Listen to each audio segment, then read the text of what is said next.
Hi, good morning or good evening, depending on the time you're watching this. We are Carolina Coronel, Annalise Frias, Rania Quintero, and Maria Figueroa, and we're going to explain you what is Brexit, how it started, the consequences, and the advantages. So, what is Brexit? The BR stands for British and it basically means the British exit from the European Union.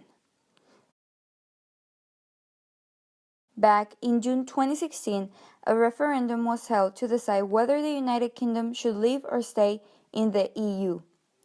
72% of the legal voters participated in this. In the final results, 48.1% of the voters didn't want to leave, and 51.9% were in favor of leaving. The voters in favor to stay, the majority were younger, open-minded to new cultures, more educated, involved in technology, with higher incomes and better jobs, as well as living in bigger cities. The voters in favor to leave were older people, very conservative, with a high level of nationalism, racist, lower educated, lower income, and not great paying jobs. These people mostly live in country rather than in a city. So, how did it all start? Let's talk about the European Union itself. After the two world wars, a theory was popularized, which says if countries from stronger economies create ties, it will be much less likely to fight each other. So, in 1957, the Treaty of Rome was signed by Belgium, France, Italy, the Netherlands, Luxembourg, and West Germany, creating the European Economic Community, now known as the European Union. Britain wanted to enter in 1963 and in 1967, but French President Charles de Gaulle didn't let them because he didn't trust the UK and its ally, the United States. The UK entered the EU until 1973, when de Gaulle was already out of office.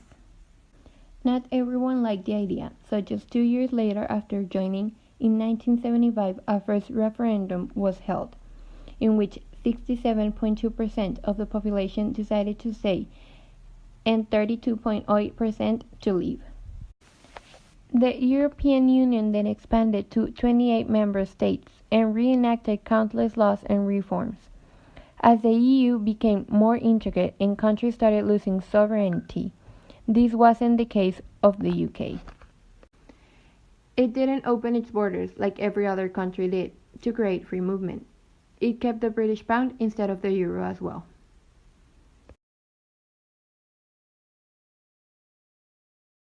In 2008, when the Great Recession came, it hit some countries more than others, especially Greece.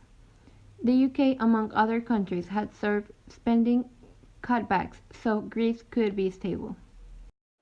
Then the immigration crisis happened, where millions of refugees traveled from the Middle East and North Africa to Europe.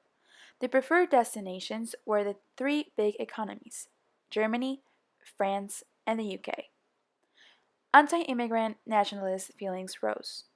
Even if Europe's leaders tried to stop the flow, a lot of people still went in.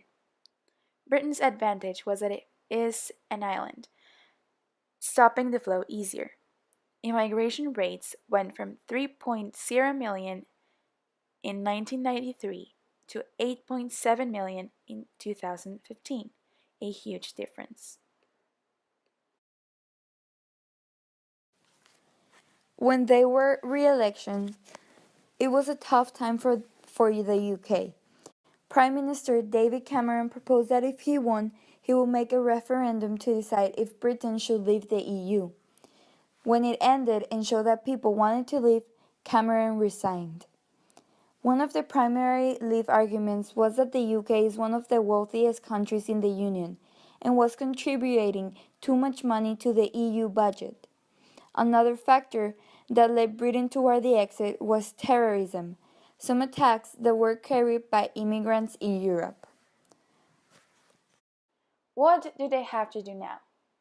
It is hard, and 2 years may not be enough. Will the European Court of Justice have jurisdiction over the UK? Will the UK reject the EU's Human Rights Act and write their own? How will security work? How much will the UK pay for EU's projects and programs that it committed to before Brexit? What will the rights of European migrants be, and vice versa? What will happen to Ireland, where the vast majority wanted to stay in the EU? There is some talk that it is going to leave the UK and join as an EU member. There are some consequences. For example, the UK has a huge market a few miles away, and it is not going to be able to access it as easy as it could before. When the UK leaves, all the EU laws Britain has been living under are not going to apply anymore. For this, Britain plans on basically copying the existing EU laws and fixing them to become UK laws, choosing which ones to keep and which ones to get rid of. But of course, a coin always has two sides. So, what are the main advantages that Brexit can give to Great Britain? First of all, insecurity. The European Union stops them controlling who comes into the country, on what terms, and who can be removed. According to the Secretary, Lane Duncan Smith, who was in favor of Brexit, said they were leaving doors open to terrorist attacks. Brexit will allow the British to control their borders, who enters and why, so the government could set up rules to reduce and control immigrants. In economics, there will be an immediate cost saving. As the country will no longer contribute to the European Union budget, in 2016, Britain paid in £13.1 billion, but it also received £4.5 billion worth of spending. According to the full fact, so the UK net contribution was £8.5 billion. In investment, it is suggested that free from European Union rules and regulation, Britain could reinvent itself as a Singapore-style supercharged economy. Another advantage is in trade. Brexit campaigners argued that they could re-establish free trade, looking for the main interest. Leading Brexit campaigners Boris Johnson proposed adopting a Canada-style trade agreement that will mean access to, but not membership of, the single market. A drop in migration would mean more jobs for the people who remained as well. A lot of people who voted to leave are now regretting their decision. Now, independence doesn't look that great after all. Is there any chance that Britain can change its mind? According to Article 50, it is revocable. Finally, we think that Great Britain should not separate from the European Union because they already have kind of what they wanted, like they're independent with euro and the pound. Also because they already have closed borders, and viewing the pros and the cons, we think is not the best thing to do. They are already established and their economy will be really affected.